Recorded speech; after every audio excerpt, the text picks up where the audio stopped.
So I think if I start by saying the NBFC sector actually is quite a diverse sector. I mean, it's not a homogeneous whole because you have many entities that constitute the NBFC sector. But I think the one thing that kind of unites the NBFC sector is the funding, the liability side. Because on the asset side, it's quite diverse. As you know, the industry has had some issues in the last few months, as you referred to. I think several steps taken by the government, taken by the RBI, taken by banks like the SBI, I think have eased the situation, at least at the short end of the market. So I think liquidity is now much easier. The short end rates have come off, all of which is very good. I think some of the structural issues are still work in progress, and that's really around securing more long-term money for the growth of the NBFC and HFC sectors. And I think that's where our effort as CII and other bodies is really focused on. How willing are banks at this point to lend to NBFCs? Because the constant theory that has been doing the rounds is that banks are particularly in a spot themselves and not very willing to extend loans to the NBFC sector. Are you seeing the sentiment change?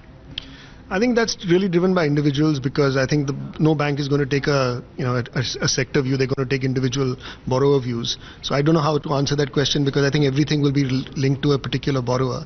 I think the banks have liquidity, and I don't see why they should not be providing that liquidity to borrowers who require the money. Sir, NBFCs have not had much scrutiny for some time now, but now there are talks that there will be regulations to bring them on par with banks as far as norms are concerned, as far as asset liability management framework is concerned. More particularly, it was also brought to light today that it is being discussed with RBI to make available periodical data of NBFCs for consultation and also for understanding where really the standing of NBFCs is. How do you think this will help bring about more transparency and maybe assuage some concerns about the sector? So, firstly, I'd like to say that as a sector, at CII, we welcome regulation that strengthens and creates a stronger base for any industry, and the NBFC industry is no different. But I must say that the NBFC industry, at least on the asset side, or if you look at NPA recognition, for instance, it's in line with the banks.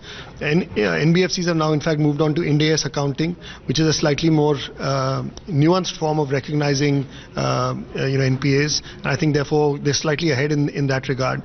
So I don't think it's true that the NBFCs are lightly regulated in that sense. I think ALM has to work within the framework of an RBI guideline as well.